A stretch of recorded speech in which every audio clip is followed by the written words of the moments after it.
Alors là où ça risque de nous interpeller dans notre quotidien, dans le fond, c'est comment on traite notre information. Comment aussi on va prendre nos décisions, consulter nos gens, comment on va exercer notre leadership. C'est profondément bousculé par cet avènement de ce cybermonde-là. Puis il ne faut pas oublier que les jeunes des générations X et Y sont là, sont déjà branchés là.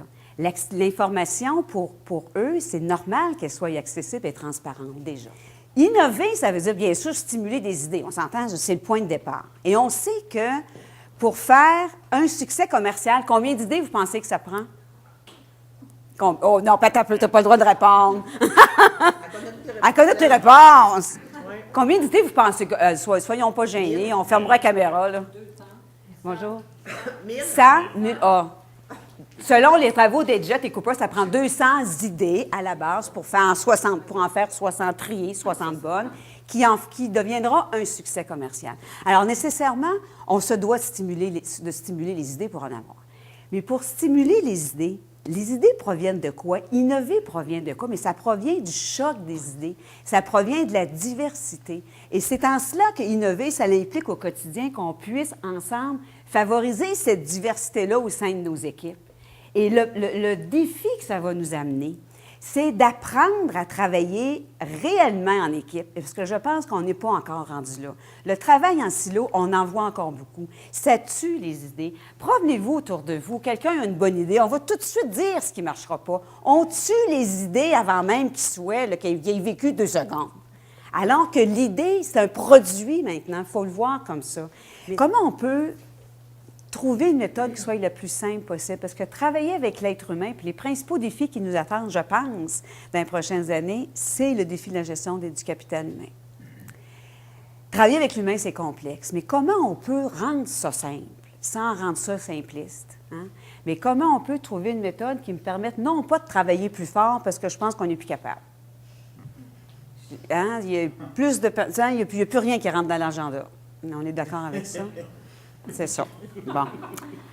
Il y a de l'écho, hein? Mais je pense que trouver une façon qui nous permette une économie d'énergie. Alors, c'est-à-dire retourner à l'essentiel, faire en sorte de mettre l'emphase sur les gestes clés qui vont faire la différence. Et c'est ça l'approche que je vous propose. Alors, comment travailler à insuffler de l'âme, développer cette âme-là de l'entreprise, mais c'est de pouvoir aligner, mobiliser et écouter, axer sur 3 axes stratégiques principaux. Créer l'expérience employée, je vous dirais, c'est au cœur même de la raison d'être de notre rôle de leadership. Chacun d'entre nous, et comme employé aussi, comme gestionnaire, leader, on se doit de travailler sur ces 3 axes-là. Je me lève le matin, je pense à 3 affaires. Comment je peux insuffler plus d'âme à mon entreprise? Comment puis-je aligner les gens davantage, les mobiliser et mieux les écouter, tout simplement. Ce qui est important, je vous dirais, dans l'alignement, il y a deux objectifs clés. C'est simple, c'est juste qu'on le perd de vue. Alors, comment on peut faire en sorte que tous les membres de l'organisation travaillent dans la même direction? Est-ce que les gens connaissent? Est-ce qu'on le répète? Est-ce qu'on le communique? C'est quoi notre mission, notre raison d'être, nos valeurs, etc.? Est-ce qu'on prend le temps d'en parler? Mais pas juste une fois par année, parce qu'on l'oublie.